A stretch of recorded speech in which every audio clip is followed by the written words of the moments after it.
السلام علیکم ناظرین، آپ کو اپنے چینل میں خوش آمدید کہتے ہیں۔ غیر ڈرامے کی آنے والی کس کی بات کریں گے، جس میں کہ ثالث جو ہے وہ اب بہت پریشان ہو گیا ہے اور ماں سے کہتا ہے کہ شفا نے سارا کام بگاڑ دیا ہے اور اب اس کے جو بنائے ہوئے سارے منصوبے ہیں اور جو وہ سارے مجھے اب سنبھالنے پڑ رہے ہیں۔ فرجاد کی ماں بھی بہت پریشان ہے اس سلسلے میں کہ اب کہیں دوبارہ سے اس کا تعلق میرے بیٹے کے ساتھ نہ ہو جائے، اور وفا کی طرف سے وہ کافی فکر مند ہوتی ہے، تو وہ کہتی ہے کہ کیا مجھے حق نہیں ہے کہ میں اپنے بیٹے کی خوشیاں دیکھوں؟ تو اس کے جواب میں وفا کہتی ہے کہ مجھے آپ کے بیٹے سے کوئی دلچسپی نہیں ہے، اور تہذیب جو ہے وہ آ کے عثمان سے کہتی ہے کہ تم آج وہی کام اپنی بیٹی وفا کے ساتھ کر رہے ہو جو تم نے اس سے پہلے اپنی بیوی حوا کے ساتھ کیا تھا۔ تو عثمان کہتا ہے کہ آپ اپنے بیٹے کے گناہوں کو چھپانے کے لیے آپ میری بیٹی کو بدنام مت کریں۔ اور اس سے پہلے ہم نے غیر کی اس قسم میں بھی دیکھا کہ جب پورا ڈرامہ جو ہے وہ شفا نے بہت کیا تھا، جال بچھایا تھا، اور اس میں وہ کافی حد تک کامیاب بھی ہوئی، کیونکہ عثمان اور فیملی پوری جب وہاں پر آ گئی اور وفا نے اور سب نے ان کو ثالث کو اور شفا کو ایک ساتھ دیکھ لیا، اور شفا نے ایسی باتیں بھی کیں کہ جو ان کے لیے کافی تکلیف دہ تھیں وفا کے لیے، اور ثالث وہی ہمیشہ کی طرح اپنی بے گناہی ثابت کرتا رہا، لیکن سب کے سامنے وہی حقیقت تھی۔ اور ایک دفعہ پھر عثمان جو ہے وہ یہ کہتا ہے کہ میں اپنی بیٹی کو اب وہاں کبھی نہیں بھیجوں گا، بلکہ جو وہ چاہے گی وہی ہوگا، اور وفا بھی یہی کہتی ہے کہ اب مجھے یہ ڈرامہ ختم کرنا ہے، میں تنگ پڑ گئی ہوں اور میں تھک گئی ہوں ان سارے معاملات سے، اور مجھے اب ثالث کے ساتھ دوبارہ نہیں جانا ہے اس گھر میں۔ تو باپ کہتا ہے کہ ٹھیک ہے، جیسا تم چاہو گی بالکل ویسا ہی ہوگا۔ لیکن اب اس میں جو فکر مندی ہے وہ بہت زیادہ تائی امی کو بھی فکر مندی ہو گئی ہے کہ اگر جو وفا ہے وہ خلا لے کر اسی گھر میں بیٹھی رہتی ہے تو پھر فرجاد کی توجہ حاصل ہو جائے گی اس کو،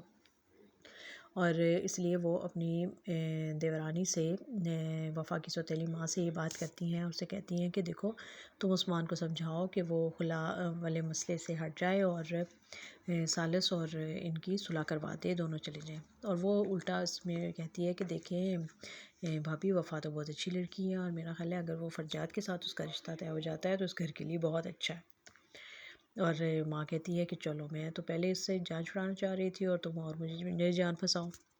اب ثالث کی یہی کوشش ہے کہ کسی طریقے سے صلح ہو جائے اور وفا جو ہے وہ میری بات مان لے، لیکن اب اس سارے مسئلے کے بعد تو اب اور بھی زیادہ مشکل کام ہے، اور شفا اپنی چھوٹی پھپھو کو فون کر کے ساری صورتحال بتاتی ہے کہ اب میں نے اپنا سارے بدلے لے لیے ہیں اور اب جو بھی ہوگا وہ دیکھا جائے گا۔ تو وہ پھپھو کہتی ہیں تو تم اب کیا شادی کے لیے راضی ہو جاؤ گی؟ وہ کہتی ہیں کہ ہاں، اب جو بابا کہیں گے میں وہی کروں گی۔ تو وہ اسے کہتی ہے کہ تم اتنی جلدی کیسے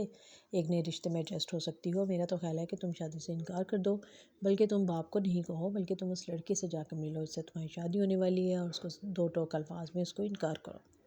اور پھر بعد میں وہ کہتی ہے کہ میں تو کبھی، جیسے میرے بھائیوں نے مجھ سے لاپرواہ ہو گئے ہیں اور مجھے انہوں نے گھر سے بے دخل کر دیا ہوا ہے اور میری پرواہ نہیں انہیں، تو میں بھی ان کے گھر میں کبھی خوشیاں نہیں آنے دوں گی اور میں ان کی بیٹی کا گھر نہیں بسنے دوں گی۔ اس طرح یہ سازشوں کا بازار گرم ہے اور سب ایک دوسرے کے خلاف جو ہے وہ سازشوں میں لگے ہوئے ہیں۔ دیکھتے ہیں کہ کون اپنی سازشوں میں کامیاب ہوتا ہے، اور کیا ثالث جو ہے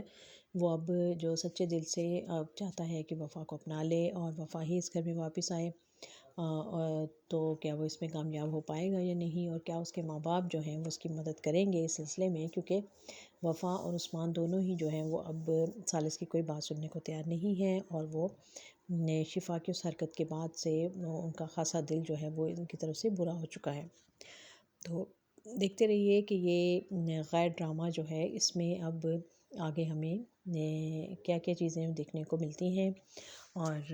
ایک اچھے دلچسپ موڑ پر آ کر یہ ڈرامہ اب پہنچا ہے، اور